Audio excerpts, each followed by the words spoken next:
तारीख 26 नवंबर साल 2011।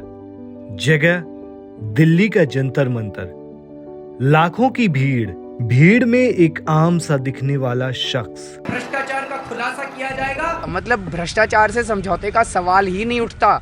अपनी जिंदगी दांव पे लगा दूंगा, लेकिन भ्रष्टाचार के साथ समझौता नहीं होने वाला। अगर भ्रष्टाचार को विकास कहा जाता है तो हम तो इस विकास के खिलाफ हैं। देश में फैले भ्रष्टाचार के जहर को मिटाने का संकल्प लिए एक आम सा दिखने वाला युवक अन्ना आंदोलन में सबसे आगे था। मानो देश से करप्शन को मिटाकर ही दम लेगा। फिर आया 26 नवंबर 2012, जब इस आम से शख्स ने नींव रखी आम आदमी पार्टी की। जब तक इस देश की राजनीति नहीं बदली जाएगी, जब तक इस देश की राजनीति साफ नहीं की जाएगी, तब तक इस देश का उद्धार नहीं हो सकता। इसलिए हम लोगों को ये आम आदमी पार्टी बनानी पड़ी सर। वक्त का पहिया धीरे धीरे घूमता रहा। फिर आया वो दिन जब सिस्टम में घुसकर सिस्टम को साफ करने की कसम खाने वाले मफलरधारी शख्स को लोगों ने दिल्ली की गद्दी पर बिठाया। वो साल था 2013। बड़े बड़े दिग्गज को इस आम से शख्स ने उठाकर पटक दिया, क्योंकि इसके पास ताकत थी दिल्ली वालों के सपने को साकार करने की। वो दिल्ली जो दिल वालों का शहर कहलाती है। दिल्ली की हर गली, हर नुक्कड़ में एक सपना बसा था। एक सपना जहां सत्ता और भ्रष्टाचार से ऊपर उठकर केवल और केवल जनता का भला किया जाए। और इस सपने को पूरा करने के लिए 2015 में दिल्ली के दिल वालों ने एक नई उम्मीद के साथ उसी मफलरधारी, उसी आम से लड़के यानी आम आदमी पार्टी के नेता अरविंद केजरीवाल को अपनी बागडोर पूरी तरह सौंप दी। यानी दिल्ली की 70 में से 67 सीटें।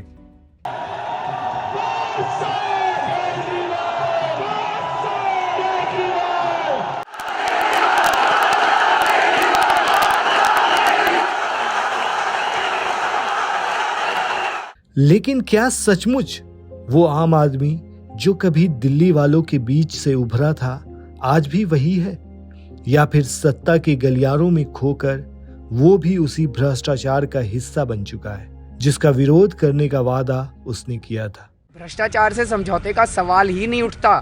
अपनी जिंदगी दांव पे लगा दूंगा, लेकिन भ्रष्टाचार के साथ समझौता नहीं होने वाला। आज जो कांग्रेस का हाल हुआ वो उनके अहंकार की वजह से हुआ। कांग्रेस के करप्शन के खिलाफ लड़ाई लड़ने वाले अरविंद केजरीवाल क्या खुद उसी भ्रष्टाचार में लिप्त हो गए हैं? क्या दिल्ली वालों का भरोसा टूट चुका है?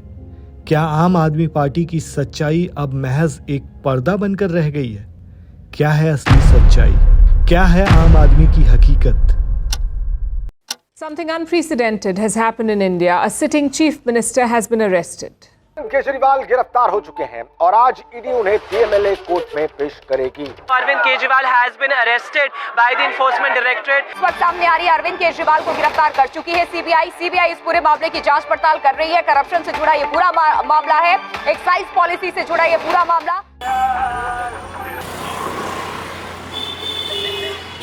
क्या काम किया इन्होंने? पाइप से पानी आया, तक पानी नहीं आया। बातें तो करते हैं लोग, नहीं मानते कोई नहीं। और वो तो खुद ही चोर है केजरीवाल। अभी जेल में गए थे, आपको पता है। एमएलए है, प्रधान है, चैम्बर है, जो भी कुछ है वे सब एक हो के, और जो पैसा आता है वो सब उनके घोटाला कर लेते हैं। दिल्ली सरकार को मैं कहूँगा, अरविंद केजरीवाल ने हम लोगों से, रेहड़ी पटरी वालों से बड़े वादे किए।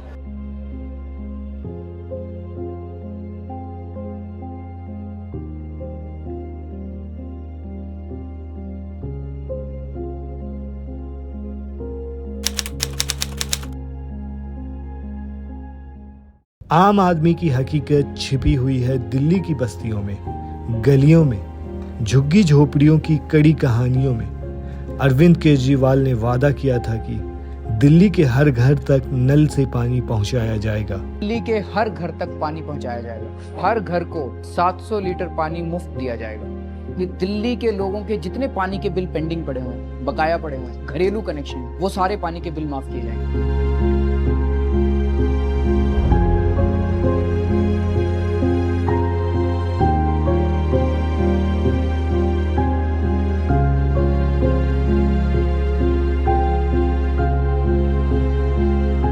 केजरीवाल आज भी दावा करते हैं कि उन्होंने अपना ये वादा पूरा किया है, लेकिन क्या कुसुम पहाड़ी, जो कि वसंत विहार का एक झुग्गी झोपड़ी इलाका है, वहां के लोगों को पानी की सुविधा मिल पाई है? भैया जी, नरेश यादव यहाँ 10 साल रहे, MLA हैं आम आदमी पार्टी से, ठीक। और 10 साल में यहाँ से लेके पहाड़ी से और आगे ऊपर तक GCP से पाइप खुदबाई की पाइप लाइन डरवाई, फिर ऊपर से रोड हो गया RCC। वो करोड़ों रुपया किसका गया? पब्लिक के गया। क्या काम किया इन्होंने? पाइप से पानी आया तक पानी नहीं आया। वादे तो करते हैं लोग, निभाते कोई नहीं। भाई इधर पानी की बहुत कमी है और टैंकर से हमें पानी लाना पड़ता है, काफ़ी दूर हमें मेहनत करनी पड़ती है पानी लाने के लिए, और हमें शौचालय में बहुत दिक्कत होती है। कभी पानी की तो सबसे बड़ी समस्या है इस पहाड़ी पे।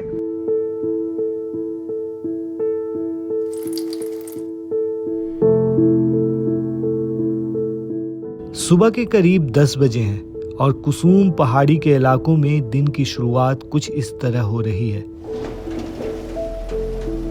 लोग जोशो खरोश से जल बोर्ड के टैंकरों के पास खड़े हैं। हर किसी की आंखों में पानी की एक बूंद के लिए तरस और उम्मीद की झलक है। टैंकर पहुंचते ही ये लोग झुंड में इकट्ठा हो जाते हैं। जल्दी जल्दी अपनी बाल्टियां और कनस्तर भरने की कोशिश करते हैं।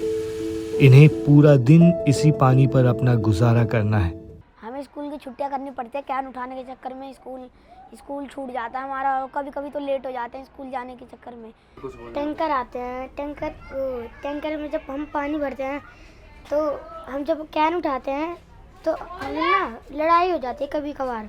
दिल्ली के चुनावों में यदि जनसंख्या के आंकड़ों को ध्यान में रखा जाए तो झुग्गी झोपड़ी वालों का वोट केजरीवाल के मुख्यमंत्री बनने में अहम भूमिका निभाता है। लेकिन सवाल यह है कि क्या इस बार झुग्गी झोपड़ी में रहने वाले लोग केजरीवाल की नीतियों और कामों से संतुष्ट हैं? क्या उनकी उम्मीदें पूरी हुई हैं या वे अब भी समस्याओं से जूझ रहे हैं?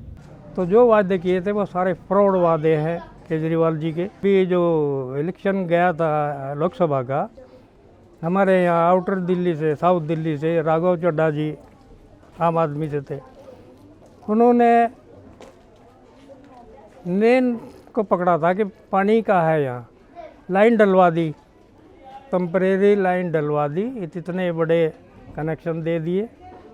जल बोर्ड की लाइन डलवाएंगे, जल बोर्ड की लाइन डलवाएंगे। इलेक्शन के बाद वो लाइन भी उखड़वा लेंगे। उनके जो वर्कर थे यहाँ, वो लाइन ही उखाड़ लेंगे, पाइप। एक सफर की शुरुआत करते हैं दिल्ली के कुसुम पहाड़ी झुग्गी झोपड़ी से और फिर रुख करते हैं गाजीपुर के मुल्ला कॉलोनी की ओर।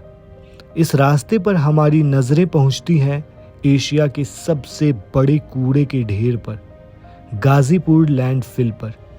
यहाँ मल्ला कॉलोनी से कुछ कदमों की दूरी पर खड़ा है ये विशाल कचरे का ढेर, जो आम आदमी की हकीकत को सामने लाता है। ये खत्ता जो है ना, किडनी खराब कर रही है और कैंसर बना रही है, और इन लोगों को इतनी बदबू आती है। यहाँ इंसान रहते हैं, वोटर रहते हैं, कोई जानवर नहीं रहते हैं। और वो तो खुद ही चोर है केजरीवाल, अभी जेल में गए थे, आपको पता है, शराब घोटाले में। तो ये जो चोर है, तो चोर सरकार थोड़ी चला पाते हैं, चोर झूठ बोल सकते हैं। सुबह से पानी आता है, सुबह पानी आप भाई तो मतलब कर नहीं सकते। प्राइमरी कंसर्न यहाँ पर यह है कि यहाँ पे जो खास करके नालियों की सफाइयाँ नहीं होती है, जैसा कि आप अभी देखेंगे कि नालियों की बिल्कुल सफाई नहीं है। ये कूड़े का ढेर 1984 से यहाँ पर, मेरे हिसाब से 1984 से यहाँ पर स्थित है।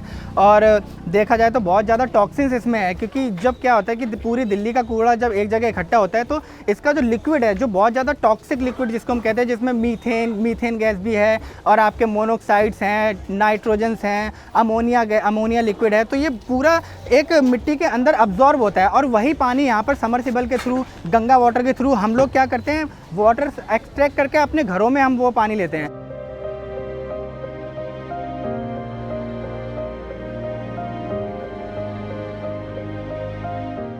जब हम मुल्ला कॉलोनी के अंदर और आगे बढ़े तो कचरे के ढेर के बिल्कुल पास हमें बड़ा डेयरी फार्म मिला। जहां इस बारे में पड़ताल की गई तो पता चला कि दिल्ली हाई कोर्ट ने पिछले साल 12 जुलाई को नगर निगम और Delhi urban shelter improvement board को फटकार लगाई थी और इस डेयरी फार्म को कहीं और शिफ्ट करने का आदेश दिया था। इसके बावजूद आज भी ये डेयरी फार्म अवैध तरीके से यहीं चल रहा है।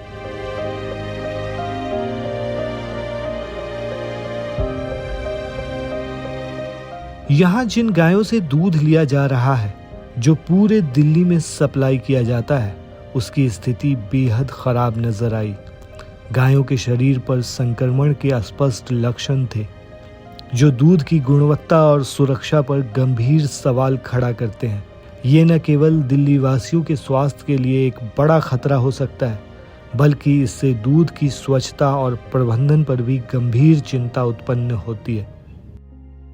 इन सब के बीच जो सबसे महत्वपूर्ण बात सामने आती है, वो है यहाँ के बच्चों का भविष्य। चाहे वो प्रदूषित पानी हो या अशुद्ध दूध, कचरे के ढेर के पास रहने वाले इन बच्चों का भविष्य अंधेरे में नजर आता है।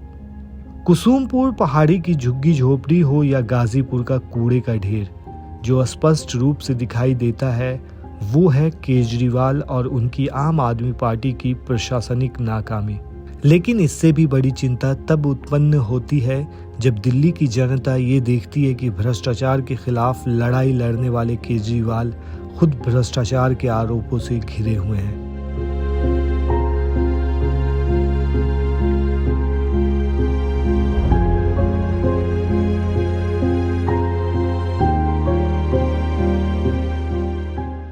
सितंबर 2020 में आप गवर्नमेंट को ये ऐसा महसूस होता है कि उनको अपने एक्साइज रेवेन्यू को बढ़ाना है, तो वो अपनी एक्साइज पॉलिसी को रिव्यू करते हैं और उसमें कुछ उनको इश्यूज दिखाई देते हैं।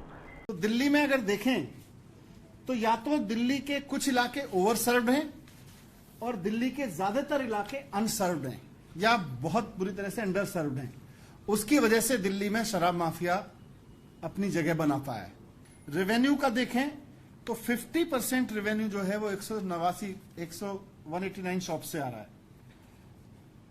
और 46 वार्ड से आ रहा है। तो ये भी एक बताता है कि बाकी सब जगह से चोरी हो रही है। लिकर कंजम्पशन तो सब जगह हो रहा है, ऐसा नहीं है कि लिकर कंजम्पशन नहीं हो रहा है। तो बाकी इलाकों में लगातार चोरी हो रही है। गुड़गांव है, नोएडा है, वहाँ पे वो कुछ चीप प्राइजेस पे मिलती थी, तो लोग जो थे वो गुड़गांव और नोएडा से प्रेफर करते थे शराब की बोतलें लेना रेदर देन दिल्ली।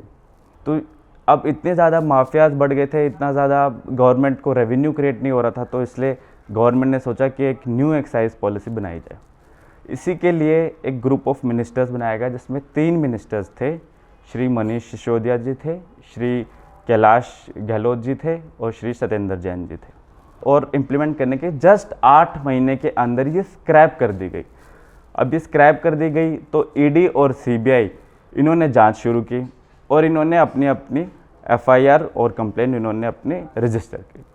अब जो उन्होंने रजिस्टर की तो उन्होंने इसमें से काफ़ी वायलेशंस और एक स्कैम पाया गया, एक मोडस ऑपरेंडाई पाया गया, एक कंप्लीटली कंसंट्रेटेड, एक ऑर्गेनाइज्ड तरीके से कैसे क्राइम हुआ वो इन्होंने बताया गया, वो एलिगेशंस इन्होंने रखे गए।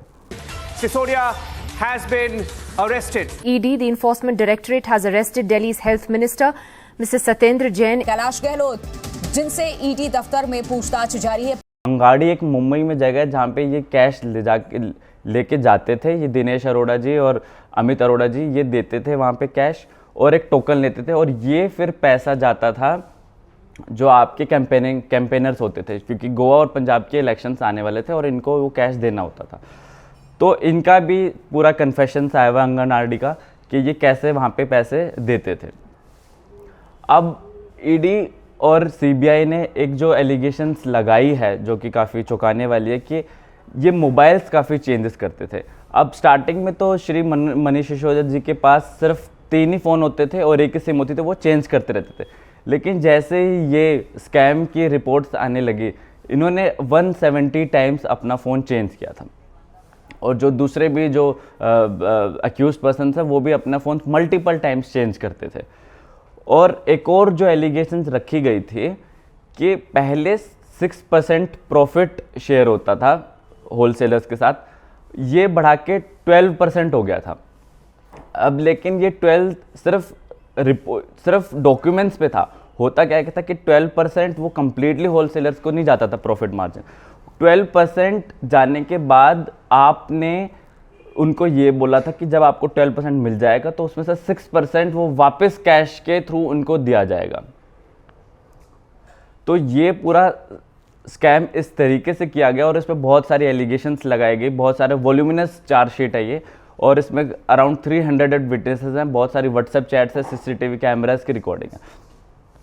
फिर मनीष सिसोदिया जी अरविंद केजरीवाल को और इनके साथ जो दूसरे अक्यूज पर्सन हैं, मिनिस्टर्स हैं, उनको अरेस्ट किया गया और एक स्टिंग ऑपरेशन भी हुआ था जो कि बीजेपी के मिनिस्टर्स ने सामने रखा था, जो कि सनी मारवा के फादर का है। अब वो सनी मारवा के फादर उस स्टिंग ऑपरेशन में ये बताते हैं कि कैसे जो ओल्ड पॉलिसी थी और न्यू पॉलिसी थी उसमें कैसे डिफरेंस आने के बाद आप कैसे स्ट्रैटेजिकली वो करप्शन कमिट करती है, कैसे प्रॉफिट मार्जिन से वो पैसे निकालती है। ऐसे ही एक कन्फेशन सुकेश जी का भी सामने आया था जब उन्होंने ये एलिगेशन लगाए थे कि उन्होंने 15 करोड़ रुपए आपको दिए थे, लेकिन क्योंकि पॉलिसी उनके तरीके से ड्राफ्ट नहीं हुई थी इसलिए उन्होंने वो व्हाट्सएप की चैट्स लीक कर दी थी। तो ये अरेस्ट हो जाते हैं और उसके बाद ट्रायल कोर्ट्स एंड इम्प्रिजमेंट के बाद trial courts, high court, supreme court पे इनकी बेल्स जाती हैं। अब रिसेंट अपडेट तो ये है कि मनीष सिसोदिया जी और श्री अरविंद केजरीवाल जी ये दोनों ही बेल पे बाहर हैं, लेकिन इनका मतलब ये नहीं है कि वो इनोसेंट है। अब बेल का एक कंसेप्ट होता है, बेल का कंसेप्ट, बेल के कुछ ग्राउंड्स है कि आप बेल देखते हैं तो आप ये फैक्टर्स देखेंगे। फैक्टर्स ये है कि क्या ये डर है कि जो अक्यूज्ड है वो भाग जाएगा। अब क्योंकि ये मिनिस्टर्स है तो ऑब्वियसली ये डर तो उनको बिल्कुल भी नहीं है। क्या वो एविडेंस को टेम्पर कर सकते हैं? नहीं, क्योंकि कोर्ट ने पाया कि अब वो सारे एविडेंस जो है वो अब सीबीआई और ईडी के पास आ चुके हैं। तो कोर्ट ने ये फैक्टर्स, जो मेन फैक्टर्स थे वो ये थे और फिर इनको बेल दी गई। लेकिन जो मेजर फैक्टर था बेल देने का वो ये था कि चार्जशीट जमा होने के बाद ट्रायल काफ़ी टाइम से शुरू नहीं हो रहा था, सप्लीमेंट्री चार्जशीट भी फाइल हो रही थी और विटनेसेस भी इतने सारे। तो सिर्फ ये देख के कि क्योंकि ट्रायल बहुत लंबा चलेगा, इतने विटनेसेस हैं, इतने व्हाट्सएप चैट्स हैं, इतना सारा प्रोसीजरल पार्ट है जो कि करना बाकी रह गया था, तो इसी ग्राउंड पर सिर्फ बेल दी गई थी दोनों लोगों को। बेल का मतलब ये नहीं है कि अभी वो इनोसेंट पाए गए या कोई भी प्राइमा फेसाई व्यू ऐसा लिया नहीं गया है, क्योंकि मेरिट्स पे बेल जब होते तो मेरिट्स पे आप डिस्कस नहीं कर सकते हैं। आप सिर्फ वो फैक्टर्स जो मैंने अभी बताए सिर्फ वो देखने होते हैं। अगर वो सेटिस्फाई हो रहे थे तो कुछ श्योरिटी लेके और अक्यूज पर्सन्स को छोड़ दिया जाता है। शराब घोटाले के बाद अब एक और घोटाले का जिक्र किया जा रहा है। सीएजी की रिपोर्ट, जिसे आधार बनाकर अरविंद केजरीवाल ने कांग्रेस के भ्रष्टाचार को उजागर किया था, अब वही सीएजी रिपोर्ट दिल्ली सरकार के खिलाफ भी गंभीर आरोप लगा रही है। अभी रिसेंटली कैग की रिपोर्ट्स भी लीक हुई हैं। अब कैग की जो रिपोर्ट्स है वो 2 रिपोर्ट्स है। एक तो जो ये लिकर स्कैम को बारे में बताती है। अब लिकर स्कैम का कैग रिपोर्ट्स के अकॉर्डिंग तो 2000 करोड़ का लॉस हुआ है, और दूसरी कैग की जो रिपोर्ट्स है वो बताते कि कैसे सीएम के रेसिडेंस में कुछ मॉडिफिकेशंस हुई थी, उसमें कितना एक्सपेंडिचर हुआ है।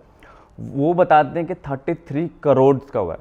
अब एक भ्रष्टाचार के बाद अब दूसरा भ्रष्टाचार, और अब सुनिए तीसरे भ्रष्टाचार का आरोप। दिल्ली पॉल्यूशन कंट्रोल कमेटी की रिपोर्ट बताती है कि अरविंद केजरीवाल की आम आदमी पार्टी ने पिछले 5 सालों में यमुना जी को साफ करने के नाम पर 6,800 करोड़ रुपए खर्च किए, लेकिन जो तस्वीरें अब भी यमुना जी से सामने आ रही हैं वे चौंकाने वाली हैं, क्योंकि यमुना जी साफ नहीं हुई बल्कि और भी ज्यादा प्रदूषित नजर आ रही हैं।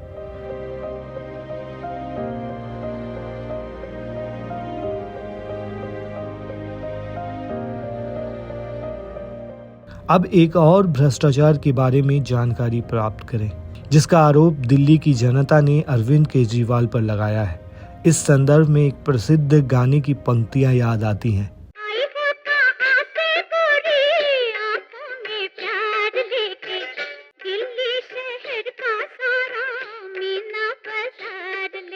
दिल्ली के उस मशहूर मीना बाजार को अब नगर निगम ने भ्रष्टाचार का अड्डा बना लिया है। ये नाजायज पैसा है, किस चीज का मांग रहे हो आप? उसने बोला कि हम नहीं जानते, हमें 2000 चाहिए। हाँ, उनके पॉकेट में जाता है, जब तो चालान दिया नहीं हमें। माल हम बचाने के लिए गए तो 4-5 एमसीडी का स्टाफ था साथ में, धक्कम धुक्की हो गई उनसे, फिर पुलिस वाला आया, फिर हाथापाई हो गई उनसे, पुलिस वाले ने मुझे मारा भी पकड़ के।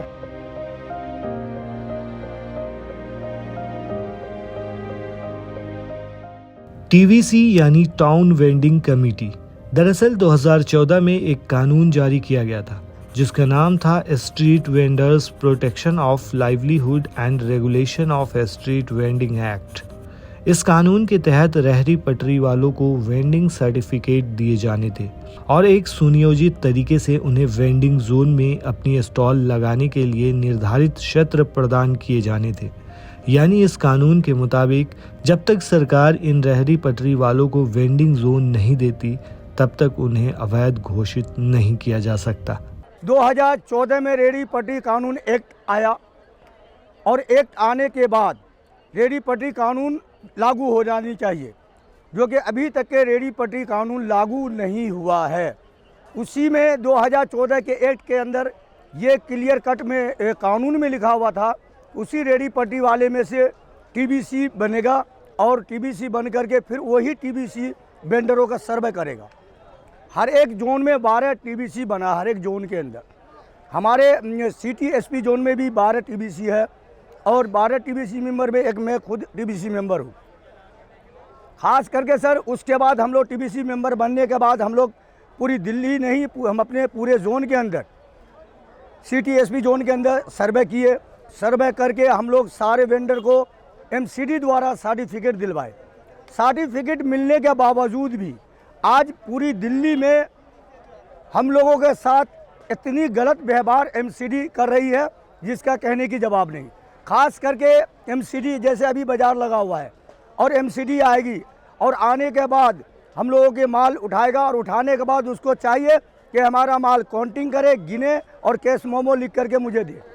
लेकिन खास करके हम लोगों के साथ इतना गलत व्यवहार हो रहा है कि एमसीडी अपना मनमानी काम कर रहा है और मनमानी बातों से खास करके जो है कि मतलब वो माल उठा के ले जाता है और हमारा माल काउंटिंग करके नहीं देता है। जब हम वहाँ माल लाने जाते हैं फिर वो पेनल्टी लगाता है, वो कहता है कि भैया 3000 रुपये के पेनल्टी लिख दिया, वो 3000 रुपये मुझे देना ही पड़ता। उसके बाद प्लस हमारा 3000 या 4000 का माल भी उसमें से गायब हो जाता है। माननीय श्री नरेंद्र मोदी जी ने एक लॉकडाउन के बाद मुहिम चलाई थी वेंडर को लोन देने की, 10,000 रुपये 12 महीने में, फिर 20,000 रुपये 24 महीने में, फिर 50,000 रुपये 36 महीने में देने की।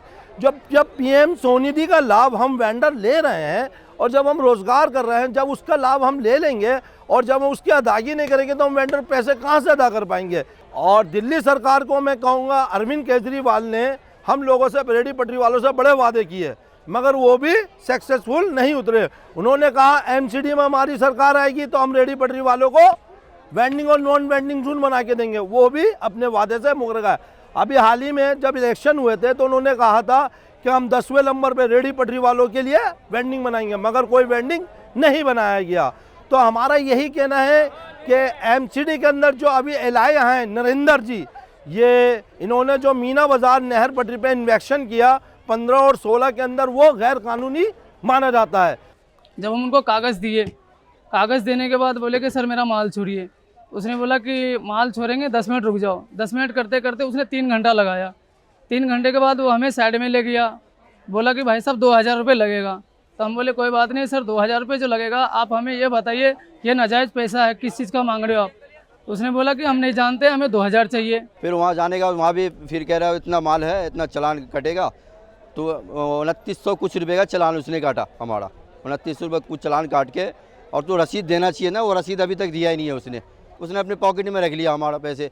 15 तारीख को जो एमसीडी वाले आए थे तो वो माल ज़बरदस्ती उठा के ले गए थे। ठिया बंधा हुआ था और उसको रस्सी काट के ज़बरदस्ती ठिया में से माल 2 बोरी उठा के ले गए। उसमें 1 बोरी तो थोड़ा बहुत डैमेज था, वो वापसी आ गए। और नया माल मेरा जितना था 44 जोड़ी, कम से कम नमसम 15,000 की माल थी। वो 15,000 में मेरा 44 जोड़ी में 12 जोड़ी वापसी आई है। अब पता नहीं वो माल क्या किया नहीं किया, सेट बाइज माल था मेरा, वो माल वापसी नहीं है। चलान तो मेरा जो किया वो चलान पूरा भुगत के आया हूँ मैं। चलिए अब आपको फिर से अतीत में यानी कि 2012 में लेकर चलते हैं। उसी शख्स के पास जिसने कहा था सिस्टम में घुसकर गंदगी साफ की जा सकती है।